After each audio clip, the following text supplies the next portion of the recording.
Hello friends, स्वागत है हमारे यूट्यूब चैनल में। आज आपको इस वीडियो के माध्यम से आयत का क्षेत्रफल, आयत का परिमाप और आयत का विकर्ण निकालना सिखाएंगे। अगर उसकी हमके लंबाई और चौड़ाई पता हो तो उसका क्षेत्रफल, परिमाप और विकर्ण कैसे निकालेंगे वही इस वीडियो में सीखने वाले हैं। आपको अगर आयत का क्षेत्रफल, परिमाप और विकर्ण निकालना नहीं आता है तो इस वीडियो को लास्ट तक जरूर देखिएगा। आपको एकदम बेसिक या एकदम जीरो लेवल से बताएंगे कि किसी भी आयत का परिमाप, क्षेत्रफल और विकर्ण कैसे निकाला जाता है। तो हमारा एक आयत है जिसकी लंबाई हमें 8 सेंटीमीटर दिया है और चौड़ाई हमें दिया है 6 सेंटीमीटर। तो इसका हमें एरिया यानी विकर्ण और परिमाप निकालना है। तो सबसे पहले ये जान लेते हैं कि हम आयत कहते हैं किसे हैं, आयत की परिभाषा क्या होता है और इसके फार्मूले क्या होते हैं। जब तक हम बेसिक चीज़ें नहीं जानेंगे क्वेश्चन सॉल्व करने में थोड़ी दिक्कत होगी। तो सबसे पहले हम बेसिक चीज़ें जान लेते हैं। आयत को हम इंग्लिश में बोलते हैं रेक्टेंगल। ठीक, आयत को हम बोलते हैं इंग्लिश में रेक्टेंगल।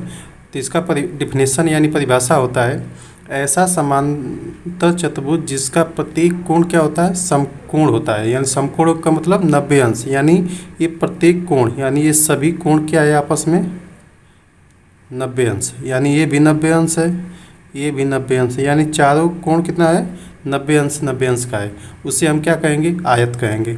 आयत की क्या होती है, आमने सामने की भुजा समान होती है। यानी इसके सामने की भुजा ये होगी और इसके सामने की भुजा ये होगी। तो ये क्या होगी, जो लंबाई इस लंबाई होगी इस रेखा की वही लंबाई होगी इस भुजा की, और जो भुजा इस लंबाई की होगी वही भुजा इस भुजा की लंबाई होगी। यानी इसके सामने की भुजा ये होगी और इसके सामने की भुजा ये होगी। ठीक, तब हम क्या कहेंगे, इसको आयत कहेंगे। लंबाई को हम इंग्लिश में बोलते हैं लेंथ, चौड़ाई को इंग्लिश में बोलते हैं विड्थ, और विकर्ण को इंग्लिश में बोलते हैं डायगोनल, और कोण को इंग्लिश में बोलते हैं एंगल। यहाँ तक आपको क्लियर हो गया होगा। एक बार फिर से देख लीजिए। आयत का प्रत्येक कोण क्या होता है, समकोण का मतलब होता है 90 अंश। जहाँ आपको हिंदी में समकोण दिखा रहा है आप समझिए वो 90 अंश का बात कर रहा है, 90 अंश का। तो प्रत्येक कोण क्या है 90 अंश है। तो इसमें प्रत्येक अंश कोण 90 अंश हो गया। आमने सामने की भुजा अब हमेशा इसमें आयत में बराबर होती है। इसके सामने की भुजा ये हो गई, इस वाले भुजा के सामने की भुजा ये है, तो इसके सामने कोण इस बराबर हो गए। अब इसके क्या है फार्मूला जान लेते हैं। एक क्या पहले आयत का परिमाप। परिमाप मतलब होता है, परि माने होता है चारी ओर, और माप चारी ओर का माप। यानी इस चारों भुजाओं को हम जोड़ देंगे तो क्या हो जाएगा, हमारा परिमाप आ जाएगा। तो ये एक भुजा ये हो गया, एक भुजा 2 हो गया, फिर एक 3 हो गया, एक 4। चारों भुजाओं को हम जब जोड़ देंगे लंबाई उसकी, तो क्या उसका हमारा परिमाप आ जाएगा। तो उसके शॉर्टकट फार्मूला होता है 2 कोष्टक में लंबाई प्लस चौड़ाई, कोष्टक में बंद। लंबाई इस वाले भुजा को, चौड़ाई इस वाले भुजा को जोड़कर उसमें 2 का गुणा कर देंगे तो हमें इसका क्या हो जाएगा, परिमाप पता आ जाएगा। 2 का गुणा क्यों किया जाता है, क्योंकि 2 भुजा की लंबाई समान होती है। यानी इसकी जो लंबाई होगी वही इस भुजा की लंबाई होगी, और जो इस भुजा की लंबाई होगी वही इस भुजा की लंबाई होगी। इसीलिए हम 2 का परिमाप में गुणा करते हैं। ठीक, अब इसमें पूछा है आयत का क्षेत्रफल। आयत का क्षेत्रफल में हम क्या करेंगे, लंबाई में गुणा कर देंगे किसका, चौड़ाई का।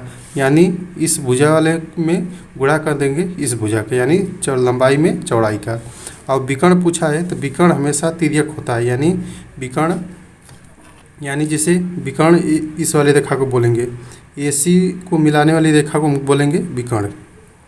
ठीक, एक आयत में 2 विकर्ण होता है तो, और एक PD हो गया। यानी ये जो तिर्यक रेखा है AC को मिला रही है, इसको हम बोलेंगे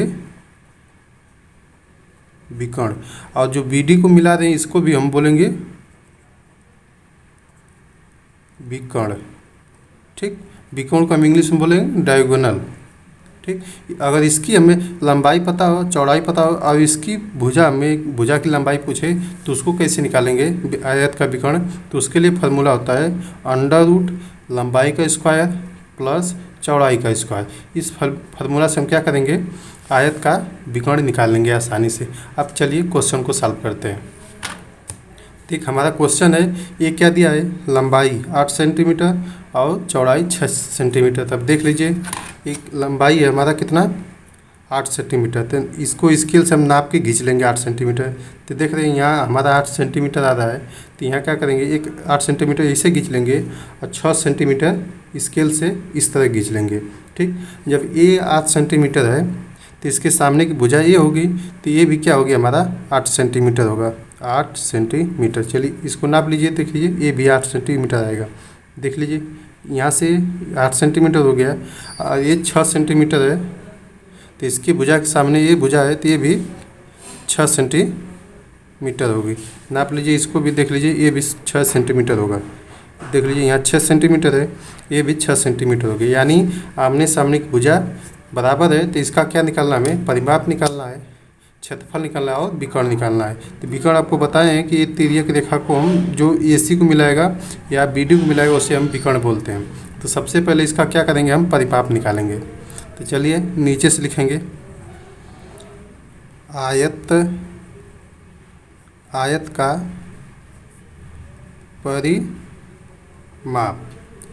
परिमाप मतलब होता है चारों ओर का माप, यानी सभी को हम जोड़ देंगे तो इसका क्या हो जाएगा, परिमाप आएगा। चलिए जोड़ते हैं। ये कितना है 8 सेंटीमीटर, तो यहाँ लिख देंगे 8, प्लस ये कितना है 6 सेंटीमीटर, तो यहाँ लिख देंगे 6, प्लस ये कितना है 8 सेंटीमीटर, तो यहाँ भी लिख देंगे 8 सेंटीमीटर, प्लस ये कितना है 6 सेंटीमीटर, तो यहाँ 6 लिख देंगे।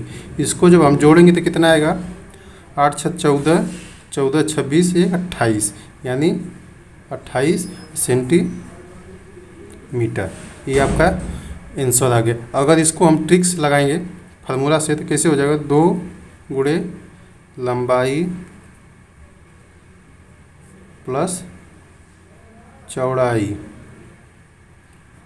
इस पे भी लगाएंगे तो हमारा 28 सेंटीमीटर आएगा। चलिए एक बार चेक कर लीजिए आप। तो 2 कोष्टक में लंबाई कितना दिया आपका 8 सेंटीमीटर, प्लस चौड़ाई कितना दिया 6 सेंटीमीटर 6, यानी इसको हल करेंगे तो 2 गुणे कोष्टक से जब कोई संख्या बाहर आती है तो क्या हो जाता है, गुणा में हो जाता है। तो 6 8 कितना होगा 14, 14 हो गया, गुणे 2 बराबर कितना आ गया 28 सेंटीमीटर। आप इस तरह भी लगाएंगे या इस चारों भुजाओं को जोड़ देंगे तब भी इसका परिमाप आ जाएगा। यही इसका क्या हो जाएगा, आंसर रहेगा। अब क्या करना है, इसका क्षेत्रफल निकालना है, आयत का क्षेत्रफल। तो आयत का क्षेत्रफल यानी एरिया, आयत का क्षेत्रफल होता है लंबाई गुणे चौड़ाई, लंबाई और गुणे चौड़ाई। तो लंबाई कितना दिया 8 सेंटीमीटर ये दिया, यहाँ से यहाँ तक लंबाई 8 सेंटीमीटर, तो यहाँ 8 लिख देंगे, गुणा चिन्ह गुणा लगा देंगे।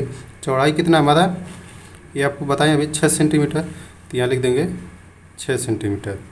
ठीक, तो ये इसमें जब गुणा करेंगे तो कितना हो जाएगा 8 छक 48, इस सेंटीमीटर है तो सेंटीमीटर स्क्वायर कर देंगे, क्योंकि यहाँ भी सेंटीमीटर हो जाएगा, यहाँ भी सेंटीमीटर। जब सेंटीमीटर में सेंटीमीटर गुणा करेंगे तो सेंटीमीटर स्क्वायर हो जाएगा। ये इसका एरिया होगा कितना 48 सेंटीमीटर। आपका करना है इसका विकर्ण निकालना है।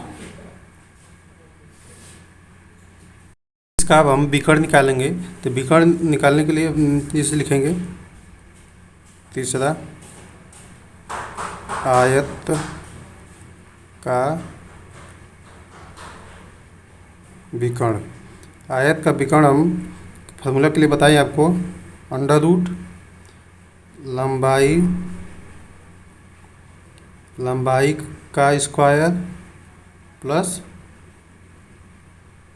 चौड़ाई का स्क्वायर, यानी लंबाई का होल वर्क कर देंगे और चौड़ाई का होल वर्क कर देंगे। विकर्ण कैसे कहते हैं, ये वाली रेखा को, यानी जो AC को मिलाएगी उसे हम विकर्ण बोलेंगे। एक आयत में 2 विकर्ण होता है, अभी हम आपको बताए हैं। तो जो ये तिर्यक रेखा मिला दी AC को, इसे बोलेंगे हम विकर्ण। या BD को, दोनों विकर्ण की लंबाई समान होगी, यानी एक विकर्ण की लंबाई हम निकाल लेंगे तो दूसरे विकर्ण की लंबाई भी समान ही होगा, उतना ही होगा, यानी ये भी क्या होगा विकर्ण। ये लंबाई है, ये ऊंचाई है, चौड़ाई, तो ये आसानी से हम पाइथागोरस प्रमेय से निकाल लेंगे। तो चलिए लंबाई कितना दिया हमारा, लंबाई दिया हमारा 8 सेंटीमीटर, तो यहाँ लिखेंगे अंडर रूट 8 का होल वर्ग प्लस चौड़ाई कितना दिया आपका 6 सेंटीमीटर, यहाँ लिख देंगे 6 का होल वर्ग का मतलब होता है उसी संख्या का स्क्वायर करना। तो 8 का स्क्वायर में जब 8 में 8 का गुणा करेंगे तो कितना हो जाएगा, हो जाएगा आपका 64 प्लस 6 में जब 6 का गुणा करेंगे कितना आएगा आपका 36। स्क्वायर का मतलब होता है उसी संख्या में 2 बार गुणा करना, क्योंकि 2 का पावर 2 है तो 6 में 6 का गुणा करेंगे 36 आएगा। 8 में जब 8 का गुणा करेंगे तो 64 आएगा। अब क्या करेंगे, इसको रूट वाले संख्या को जोड़ देंगे आपस में। तो इसको जोड़ेंगे तो कितना आ जाएगा 6 4 10, हाथ में लगा 1, 6 3 9, 9 1 10, यानी ये क्या हो गया, रूट में 10 हो गया, 100 हो गया। तब 100 को हम क्या लिख सकते हैं, 10 गुणे 10। या तो आपको पता हो 100 का वर्गमूल 10 होता है तो डायरेक्ट आंसर निकाल लेंगे, या तो उसको हम 2 बार गुणनखंड कर लेंगे 10 गुणे 10। तो जब 2 संख्याओं का पेयर बन जाता है तो क्या होता है कि वो संख्या बाहर आ जाती है, यानी ये आ जाएगा 10 सेंटीमीटर। ये क्या हो गया, विकर्ण की लंबाई हो गई। आयत की विकर्ण की लंबाई कितना होगी 10 सेंटीमीटर। यही आपका आंसर हो गया। तो अब इसको चलिए स्केल से नाप लेते हैं। देखिए हमारा 10 सेंटीमीटर आता है कि नहीं आता है, इसको प्रैक्टिकली भी देखना जरूरी है ना। तो ये क्या होगा, ये 8 सेंटीमीटर है, ये 6 सेंटीमीटर है। तो ये देखिए तिर्यक लंबाई कितने आता है आपका 10 सेंटीमीटर। यानी हमारा देखिए यहाँ 10 सेंटीमीटर लिखा है ना, आपको साफ नहीं दिख रहा होगा तो यहाँ देख लीजिए ध्यान से, ये 10 सेंटीमीटर है, यानी आंसर आपका सही है। आई होप वीडियो पसंद आई हो तो लाइक कर दीजिएगा। प्लीज़ चैनल पर नए हो तो चैनल को सब्सक्राइब कर दीजिएगा।